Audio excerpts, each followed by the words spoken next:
Great Scott. Great Scott. Great Scott.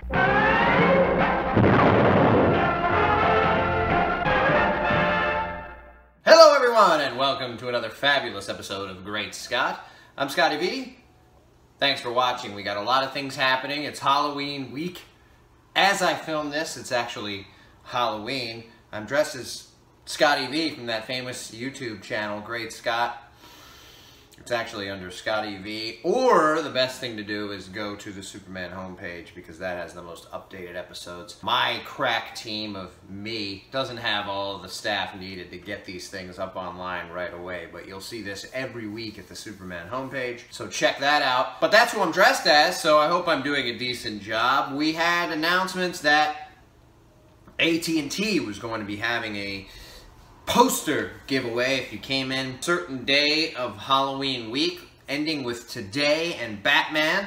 You could get the poster from each of the Justice League characters, 5, not including Superman, and not including whoever the Mystery Unite the 7th is, which I still say I saw a little green glowing blip next to the bat plane as they were flying around in one of the earlier trailers. Maybe they didn't mean for that to be given away. Maybe I was just infested with eye kryptonite at that time and saw something that wasn't actually there. But that seems to indicate to me that it's going to be a Green Lantern type of thing. But we also saw what appeared to be a Kryptonian girl dressed in Superman-ish clothes but with bare legs, and everybody argues with me of that too. So maybe it was just Superman in his fresh hose. I wasn't able to get the posters at AT&T because I was working, and I only heard about it on Saturday, which was the 28th. And if you went on Saturday, the 28th of October, in costume, you were able to get all 5 posters in one day. But of course, you could have just gone there every day and gotten one of the posters. I heard about it the 3rd day in, which was Aquaman Day. The other thing that also released this week was Batman Week for the Justice League promotion on YouTube and on TV. I guess they've been releasing each character's little tiny 1.5 or 2-minute story. We've already gotten an Aquaman, a Wonder Woman, a Flash, and a Cyborg, and now we have Batman. It's the only one I haven't watched yet because it just came out yesterday, starting the new week, which is Batman Week. I'm not really sure why they call it a week. Each character had a week. I don't think they were releasing other things every other day. I think they released the one new trailer about each character. It's cool because they intersperse a little bit of comic art and animation art into it, and they put their name up and they give you their little origin type story. So check all that out if you haven't seen it. We only have, by the time you're going to be watching this, less than 17 days before Justice League opens wide here in America on November 17th. I have my tickets for Friday, November 17th. I wanted to go on Thursday, but some people in my family were all going as a big group.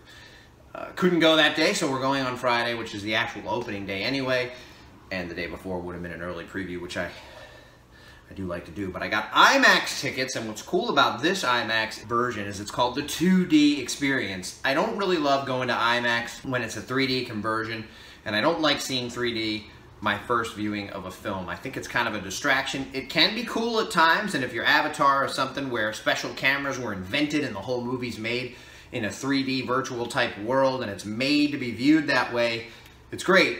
When it's a gimmick and they're trying to make more money by making every movie 3D when it hasn't been filmed that way and it's not really made that way, that doesn't usually do it for me. Although I have watched them. Man of Steel actually looked great in the 3D IMAX. It helps to have that giant screen and this great sound behind you. But it was like my 4th viewing when I saw it, so I wouldn't go, and I wouldn't recommend going to 3D the first time. I'm sure lots of people out there do. Maybe they only see all their movies of superhero quality in 3D. I wouldn't blame them for that either, because it is kind of a cool thing. But for me, I want to really see everything the way it's filmed first, and then look at the 3D later. Obviously, a movie like Avatar, you don't have that option. It was only 3D. It was made that way. So I'm going to the IMAX 2D experience, and I'm very excited about it. I'm taking the girls, and of course, I'm going with my parents and my sister, and my other sister, and my brother, and we're all going to be there. We're all going to see, hopefully, the return of Superman more than just in Lois's dream, although I wouldn't put it past them if they're finished with him, because DC's kind of dismissed Superman as a thing.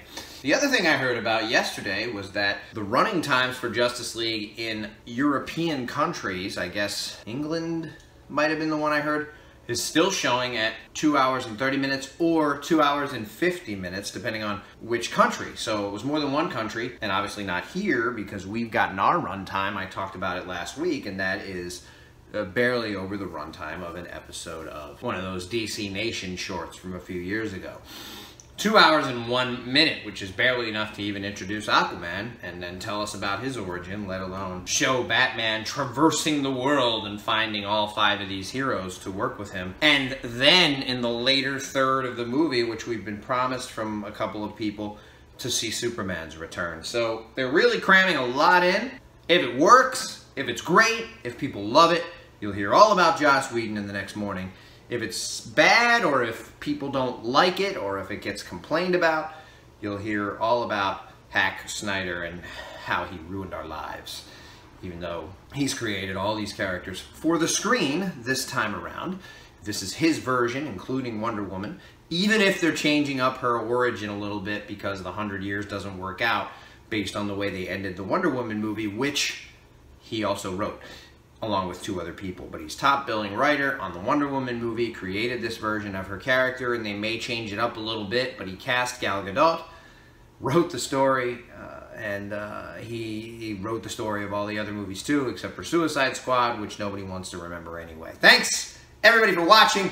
Get excited, be excited, stay excited. It's November!